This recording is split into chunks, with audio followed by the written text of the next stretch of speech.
Hello welcome to our channel. Very good morning to everyone. ఒక video చూశాను, నాకు చాలా బాగా అనిపించింది, హార్ట్ టచింగ్ అనిపించింది. ఎవరో నాకు ఫార్వర్డ్ చేశారు ఈ వీడియోని.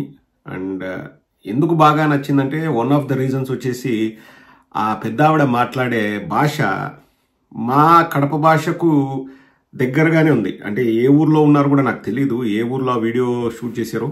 ఒక అబ్బాయి ఒక పెద్ద ఆవిడని ఒక క్వశ్చన్ అడుగుతున్నాడు, ఎంతో చక్కగా. అంటే ఇవన్నీ కూడా ఈ వీడియో మీకు చూపించేది కూడా ఎందుకంటే అవేవి ఏమంటారు, ఓకే స్టార్ట్ యాక్షన్ కెమెరా ఇట్లా చెప్పు అట్లా చెప్పు అనేటివి కాదు. అవి గుండెల లోతుల నుంచి వచ్చే మాటలు. పల్లెటూరు వాళ్ళకి ఏ కల్మషం ఉండదు. వేరే వాళ్ళు వచ్చి ఇట్లా నువ్వు చెప్పు అన్నా వాళ్ళు చెప్పలేరు. వాళ్ళకు నటించడం కానీ లేకపోతే వాళ్ళకి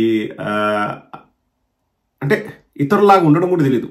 న్యాచురల్గా వాళ్ళకి ఏదనిపిస్తే వాళ్ళు మాట్లాడతారు. వాళ్ళకి అంటే వాళ్ళ ప్రపంచం అంటే వాళ్ళ చిన్న ఊర్లు, వాళ్ళ బతుకు అదే వాళ్ళ ప్రపంచం. అంతకంటే పెద్ద వాళ్ళు ఆలోచించరు. వాళ్ళకి ఎక్కువ లోకజ్ఞానం కూడా తెలిసిండదు. కానీ జగన్మోహన్ రెడ్డి గారు వారి జీవితాలలో ఎటువంటి ఇంపాక్ట్ చూపిస్తున్నారు. నేను ఇంతకుముందు వీడియోలో కూడా చెప్పాను, ఒక భరోసా కల్పిస్తున్నారు జగన్మోహన్ రెడ్డి గారు అని చెప్పేసి. ఫస్ట్ ఆవిడ ఏం మాట్లాడుతుందో చూడండి, తర్వాత మనం మాట్లాడదాం. పింఛన్ ఎంత వస్తుంది? 2750. ఎవరిచ్చన్నారు? వాలంటీర్ ఇంట్లోకి తెచ్చి ఇస్తాడు, లేపుతాడు, పనుకొని లేపిస్తాడు.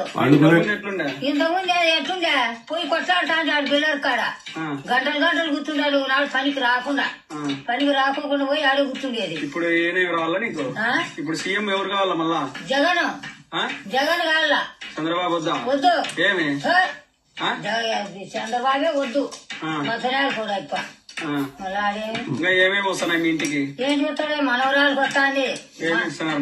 మనవరాలకు అది ఏందో అమ్మబడి ఓ మనవరాలకు ఇద్దరు మనవరాలకు ఓ మనవనికి వస్తాంది. డాక్రా డబ్బులు డాక్రా డబ్బులు మాకు కావాలి, వడ్డీ ఎనికి వస్తాంది. మీ ఏరియాలో ఎట్లా చేస్తున్నారు ఇంకా వాలంటీర్ పని బాగా లక్షణంగా చేస్తాను. వాలంటీర్ ఏం తప్పు లేదు, బాగా చేస్తాను. పెద్ద ఆవిడ బ్రహ్మాండంగా చెప్తుంది కదా. అసలు వాలంటీర్ వచ్చి లేపుతాడంట, పడుకునేవని కూడా లేపించడాడంట. ఇంతకుముందు అయితే గంటలు పోయి నిలబడాల్సి వచ్చేది ఇంతకుముందు పింఛనీ కోసము. ఇప్పుడు వచ్చి లేపి ఇగోమ్మా లెక్క తీసుకొని ఇచ్చడాడంట. ఇంతకుముందు పోతే ఒకరోజు పని కూడా ఆపుకోవాల్సి వచ్చేదంట. పని కూడా ఆపుకొని పోయి పింఛనీ కోసము ఏమన్నా ఎదురు చూసేదంట. గంటలనే ఇచ్చేవాళ్ళు కాదంట. ఇప్పుడు వచ్చి పిలిచి తీసుకోమ్మా అంటున్నాడంట. డ్వాక్రా పావులా వడ్డీకి రుణాలు ఇచ్చి మళ్ళీ దాన్ని కూడా హెల్ప్ చేస్తున్నాడు. ఇంట్లో పిల్లలకి అమ్మఒడి వస్తుంది, చదువుకుంటున్నారు బాగా అని చెప్తున్నారు. ఏ ఒక్క మాట కూడా అండి, అంటే మా ఊరోళ్ళు అంటే నాకు తెలిసి మా సైడ్ వాళ్ళు ఉన్నట్లు ఉన్నారు. ఆ పెద్ద ఆవిడ కూడా మా సైడ్ ఆవిడ ఉన్నట్లుంది. భాష మాకు కనెక్ట్ అయిపోతుంది అంత బాగా భాష. ఏ ఒక్క మాట కూడా ఇదో ఇట్లా చెప్తా నువ్వు చెప్పు అంటే నేను చెప్తాను అనే రకం కూడా కాదు. వీళ్ళకు చాలా ఆత్మాభిమానం ఉంటుంది. ఎవరన్నా ఒకటి చెప్తే చెప్పరు. ఎవరికి ఓడైతే ఉంటే ఎవరికి మా జగన్కి ఇంకెవరికి ఇచ్చాం. చంద్రబాబు నాయుడు మచ్చనాలికలు ఉన్నాడు, 4 మీద మచ్చుందంట. ఎప్పుడు చూసిందో ఏమో కానీ అంటే అట్లా మాట్లాడుకుంటాడు పల్లెల్లో. అసలు ఇంకా నెక్స్ట్ ఇంకా కొన్ని క్వశ్చన్లు అడుగుతాడు ఆ పిల్లగాడు, ఒకసారి వినండి. మీ ఓట్లన్నీ ఈసారి ఎవరికి వేస్తారు? మేమన్నీ జగన్కే. వాళ్ళు వచ్చి చంద్రబాబుకి ఏంటి అని అడిగితే ఏమి కరారా చంద్రబాబుకి జగన్కే. జగన్ పెద్ద కొడుకు కూడా, నాకు పుట్టిన కొడుకు కూడా అట్లా ఈలే. అయినా 2 రూపాయలు నాయన ఆడిస్తావా అంటాడు కొడుకు. మరి జగన్ కదా కొడుకు, జగన్ మర్చిపోకూడదు. నేను ఎప్పటికీ మర్చిపోను చూపించి మళ్ళీ ఆడే జగన్ కొన్ని మర్చిపోయి. ముసలిళ్ళంతా అట్లే ఉన్నారా? మా ఊర్లో ముసలిళ్ళేమో అంతా అట్లే ఉన్నారు చూడప్ప. మీ ఊర్లో ఎట్లుండారను? మా ఊర్లో మేము పింఛనీ తీసుకుని వాళ్ళందరూ అట్లే ఉన్నాం. మళ్ళీ ఆడే ఒకరి పింఛనీ వస్తాంది, మళ్ళా 18,000 ఎక్కువ వస్తాంది. పోసిన వాళ్ళు అన్ని తింటాడు. మన గుర్తు అది, మన గుర్తు జగన్ గుర్తు ఫ్యాను. సరేలేవా అక్క అంటే అందరికీ పింఛనీ వస్తుందంట. నాకు ఈ వీడియో ఎందుకు నచ్చిందంటే చాలా మంది మాట్లాడతారు, అబ్బా జగన్ ఏంది ఉచితాలు ఇచ్చి సోమరిపోతులను చేస్తున్నాడు అని చెప్పేసి కొందరు అంటారు. అనేవాళ్ళు ఉండరు, అనరని కూడా నేను అనను, అనేవాళ్ళు ఉండరు. కానీ ఆ పెద్ద ఆవిడ ఎక్కడుంది? పొలంలో వీడియో షూట్ చేసినారు, మళ్ళా వంగి పొలం పనులు చేసుకుంటాను. అక్కడ ప్రతి ఒక్కరు పొలం పనులు చేసేవాళ్ళే. ఇప్పుడు నాకు పెన్షన్ వస్తుంది కదా, నేను ఇంట్లో కూర్చుంటాను, నేను తిని కూర్చుంటాను అనే వాళ్ళు చాలా తక్కువ. ఎందుకంటే రైతులకు పద్దన్నే లేచి వాళ్ళు చేలల్లోకి పోకపోతే వాళ్ళకు పొద్దు గడవదు. ఇప్పుడు పక్కింటోడు ఎదురింటోడు పోతుంటే వాళ్ళు ఎవరు ఇంట్లో కూర్చొని నాకు పెన్షన్ వస్తుంది లేకపోతే అమ్మఒడి వస్తుందని ఎవరు పోకుండా ఉండరు.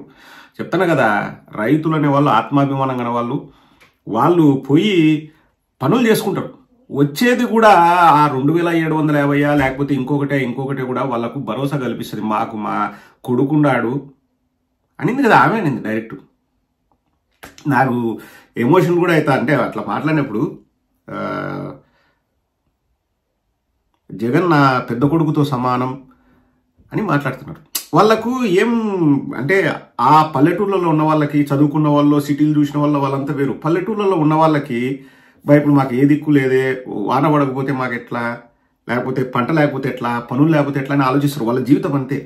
మీకు నేను ఉండాను అని జగనన్న వాళ్ళకు భరోసా ఇస్తున్నాడు. వాళ్ళకి ఇచ్చేది డబ్బు కాదు, వాళ్ళకు భరోసా కల్పిస్తున్నాడు. నీకు నేను ఉండానవ్వా, నీ పన్ను చూసుకో, నీకు నేను ఉండానమ్మా, నీ పన్ను చూసుకో, నీకు నేను ఉండానక్క, మీరు చేసే పనులు మీరు చేయండి, మీకు ఏదైనా కావాలంటే నేను చూసుకుంటా, మీ పిల్లలకు స్కూళ్ళు నేను చూసుకుంటా, వాళ్ళ బట్టలు నేను చూసుకుంటా, వాళ్ళ బాగోగులు నేను చూసుకుంటా, మీకు ఏదైనా రోగం వచ్చో లేకపోతే మీరు మంచం మీద పడితే మిమ్మల్ని నేను చూసుకుంటా, మీరు చేసుకునే పనులు మీరు చేసుకోండి. జగన్ అన్న చెప్పేది ఇదే కానీ నేను ఉచితాలు ఇస్తా, నాకు ఓట్లు వేయండి, మీరు ఇంట్లో పండుకోండి, ఇది కాదు. పిచ్చిగా మాట్లాడే వాళ్లకు ఈ కాన్సెప్ట్ అర్థం కాదు. అసలు ఆమె ఏం చదువుకోలే, నాకు తెలిసి ఏమ్మా ఏం చదివింటావమ్మా, 2వ తరగతి పోయినావు, 3వ తరగతి పోయినావు, బడికి పోయినావు లేదు, నువ్వు పోయినదు. ఆమె మాట్లాడేది ప్రతిదీ మాట కూడా గుండెల లోతుల నుంచి వచ్చే మాట. అంటే ఒక తృప్తిగా అబ్బా నాకేం ఇబ్బంది లేదు, నాకేమున్నా నా పెద్ద కొడుకు ఉన్నాడు, నా కొడుకు జగన్ చూసుకుంటాడు. గవర్నెన్స్ అనేది ప్రతి ఒక్కరికి ఉపయోగపడితేనే అది గవర్నెన్స్. ప్రతి పల్లెలో, ప్రతి మారుమూల గ్రామంలో, ప్రతి వీధిలో, ప్రతి సందులో, ప్రతి గడపకు జగన్మోహన్ రెడ్డి గారి గవర్నెన్స్ వెళ్తుంది. That is real governance. ఇప్పుడు వాళ్ళకి ఇచ్చే 2750 రూపాయలు మనీ వెల్ స్పెంట్ మనం సంపాదిస్తాం. 1,00,000 రూపాయలు 50,000 సంపాదించడం అనుకో, కూడబెట్టుకుంటాం. ఏదైనా మనకు ఇష్టం వచ్చిన ప్రదేశం వెళ్ళి చూడడానికో లేకపోతే ఇంకోదానికో మనం స్పెండ్ చేసుకుంటాం. ఒక కుటుంబంలో వ్యక్తులుగా మనం మన పిల్లలు తీసుకెళ్తాం, ఎక్స్కర్షన్కి వెళ్తాం. కానీ ఒక ప్రభుత్వ పెద్దగా ఇటువంటి వాళ్ళకిచ్చే ప్రతి రూపాయి కూడా మనీ వెల్ స్పెంట్. ఎవరైనా ఉచితాలు ఇచ్చి సోమరిపోతులు చేస్తున్నారు, సోమరిపోతులు అయ్యే వాళ్ళు ఉంటారబ్బా, 10% ఉంటారు, అది కూడా ఉండొచ్చు, నేను కాదన్ను. కానీ 90% వాళ్ళకి మేలు జరుగుతుంది. ఒక్కటే నేను చెప్పేది, జగన్ అనే పేరు వింటేనే వాళ్ళకు ఒకటే, మా పెద్ద కొడుకు, మాకు భరోసా. దట్ ఈస్ జగన్మోహన్ రెడ్డి గారు. నిజంగా నాకు ఐ థింక్ ఈ రీసెంట్ కాలంలో నేను చూసిన వీడియోలో నాకు బాగా అనిపించింది, హార్ట్ టచింగ్ అనిపించింది ఈ వీడియో. మళ్ళీ చెప్తున్నానండి, ఆ వీడియో ఎవరు పెట్టారో నాకు తెలియదు, ఒక వాట్సాప్ గ్రూప్లో వచ్చింది, యా ఊర్లో పెట్టినారో తెలియదు. ఖచ్చితంగా మా ఊరికి దగ్గర దరిదాపులు, ఎందుకంటే మా భాష అట్నే ఉంటుంది. 18 లేచి నుంచి మేము అట్టే మాట్లాడుకుంటుంటాం. ఆయనకు ఇగో వీడియో తీస్తున్నారని తెలిసిందో లేదో కూడా తెలియదు, ఊరికే ఏదో మాట్లాడుతున్నారని మాట్లాడుతుంటారు. కానీ మనసులో నుంచి వచ్చిన మాటలు. అందరికీ మంచి చేస్తాడు. చాలామంది కింద కామెంట్ సెక్షన్లో పెడుతుంటారు, అన్న నోటిఫికేషన్లు అవి అన్నీ కూడా జరుగుతాయి. ఆ భరోసా నేను ఇవ్వగలను. అన్నీ కూడా జగన్మోహన్ రెడ్డి గారు చేస్తారు. రోడ్లు రిపేర్లు జరుగుతున్నాయి, కొత్త రోడ్లు వేస్తున్నారు, ఇంకా గ్రూప్ 1 గ్రూప్ 2 అన్నీ కూడా జరుగుతాయి. ఖచ్చితంగా జగన్మోహన్ రెడ్డి గారు ప్రతి ఒక్కరికి మంచి చేస్తారు. వారికి మనం ఇవ్వాల్సింది ఇంకొంచెం సమయం ఇస్తే మొత్తం సిస్టమ్నే గాడిలో పెడతాడు, అందరికీ మంచి జరిగేలాగా చేస్తారు. మీరు ట్యాక్స్ రూపంలో కట్టే ప్రతి రూపాయికి కూడా విలువ ఉంటుంది, నన్ను నమ్మండి. ఎవడి జోబిలోకి వెళ్ళదు, అది ఎవడి జోబిలోకి వెళ్ళదు. మీరు ట్యాక్స్ రూపంలో కట్టే ప్రతి రూపాయిని కూడా జగన్మోహన్ రెడ్డి గారు మళ్ళీ ప్రజల కోసం ఖర్చు పెడుతున్నారు, సన్మార్గంలో వెళ్లేలాగా చూస్తున్నారు. ఎక్కడ కూడా మిడిల్ మెన్ దాన్ని లాక్కునేలాగానో అది బ్లాక్ మనీ అయ్యేలాగా చేయట్లేదు. Everything is white on record. ఎక్కడికి వెళ్తుంది? ఇంతకంటే మంచి గవర్నెన్స్ చేసేవాళ్ళు ఉంటారండి. డైరెక్ట్గా నేను 2,30,000 కోట్లు ప్రజలకు ఇచ్చాను అంటే వచ్చిన డబ్బుల్ని, ట్యాక్స్ రూపంలో వచ్చిన డబ్బుల్ని మళ్ళీ తిరిగి ప్రజలకు ఇచ్చానని చెప్పి ముఖ్యమంత్రి ఎక్కడైనా ఉంటారా? ఎక్కడ ఒక్క రూపాయి అవినీతి జరిగిన దాఖలాలు? ఆఫ్ కోర్స్ ఇంకా మనుషులు ఉంటారు అన్ని రకాలుగా, ఇంకా తినేవాళ్ళు ఉంటారు, లంచగొండలు ఉంటారు. వాళ్ళు కూడా తొందరలోనే సన్మార్గంలోకి వస్తారు జగన్మోహన్ రెడ్డి గారి గవర్నెన్స్లో. ఆ భరోసా, ఆ ధైర్యం నాకుంది. నాకు కల్పించింది కూడా జగన్మోహన్ రెడ్డి గారు. He is doing wonderful job. అక్కడక్కడ చేయాల్సినవి ఇంకా ఉన్నాయి. వాటినన్నిటినీ కూడా చేసి చూపిస్తారు జగన్మోహన్ రెడ్డి గారు. అవ్వా థ్యాంక్స్ అవ్వా. ఓ 2 గంటలో 3 గంటలో సినిమా చూస్తే వచ్చే ఆనందం నీ 2 నిమిషాల వీడియోలో నాకు కలిగింది. I'm very happy.